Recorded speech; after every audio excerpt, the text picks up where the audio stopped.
Hello, inspired leader. I've been thinking a lot and working a lot lately on cultivating the mindset that I want to have. I don't know, forever, for the next little while, just staying hopeful, seeing possibilities, being creative, all the things that I really value in terms of how I want to feel and what I want to think about and how I want to show up in my life. And last week, I flagged the consuming of news and recognizing that that was not a good habit for me to be consuming that much news. It was really starting to affect my mindset, feed fear and negative thoughts.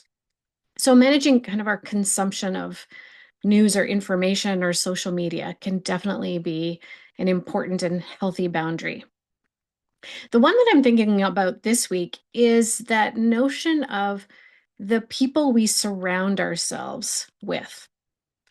And I had a contrasting experience recently where I recognized, oh, I've really cultivated friends, the work I do, the people I spend time with professionally and personally are very much growth mindset oriented, curious, learning, developing themselves, constantly, yeah, lifelong learners and really good listeners as well.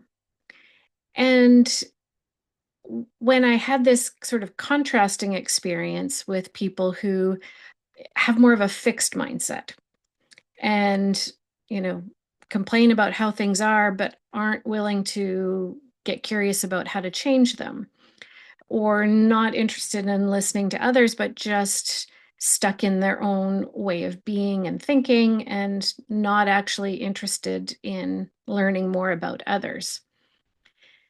So as I reflected on that, sometimes we are in those situations. We have people in our families, in our workplace, where their mindset doesn't feed us or cultivate the kind of mindset that we have.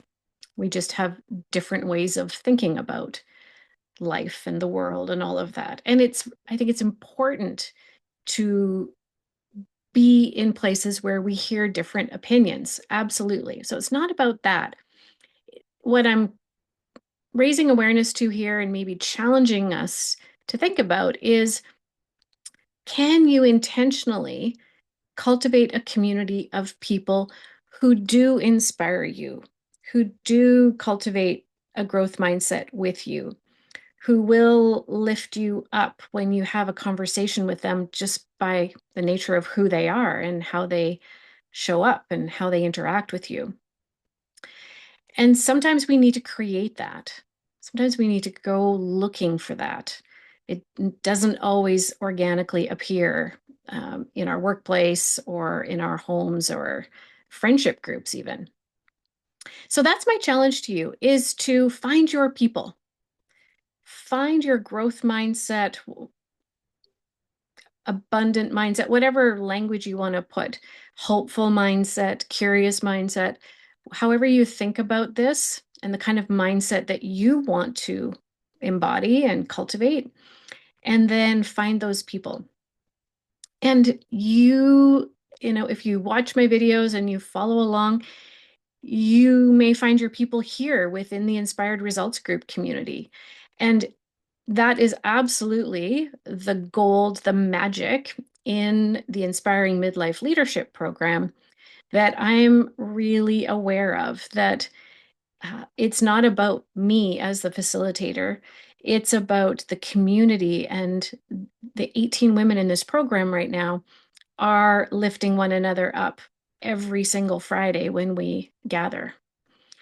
So this is possible for you to find your people. Maybe it's joining a program, maybe it's coming to a free webinar.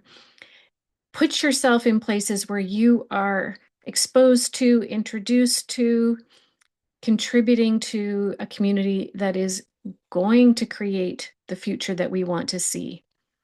If we pull back and get stuck in the fear, get stuck in the scarcity, get stuck in panic, we will not come through this feeling whole, feeling like ourselves. And so, this is my call to all of us. Let's put ourselves in communities that lift us up. I think that's our work to do right now. So I'm curious what you're taking away from this video, what this has evoked for you. Let me know, reply to this newsletter. Always curious to hear from you. And maybe you're the leader who's going to create an intentional community and lift one another up. Thank you always for being here.